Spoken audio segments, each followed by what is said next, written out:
Long list of foreign policy failures and contradictions in the last few years, including, of course, the bombing of Libya, the desire to arm the rebels in Syria, has been the unnecessary provocation of Vladimir Putin. This EU empire, ever seeking to expand, stated its territorial claim on the Ukraine some years ago. Just to make that worse, of course, some NATO members said they too would like the Ukraine to join NATO. We directly encouraged the uprising in the Ukraine that led to the toppling of the President Yanukovych, and that led, of course, in turn to Vladimir Putin reacting. And the moral of the story is, if you poke the Russian bear with a stick, don't be surprised when he reacts.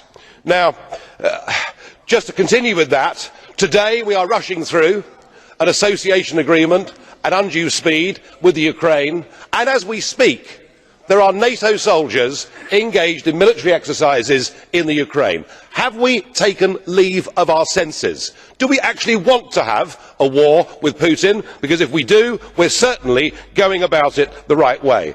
Perhaps we ought to recognise that the West now faces the biggest threat and crisis to our way of life that we have seen for over 70 years. The recent beheadings of the British and American hostages graphically illustrates the problem.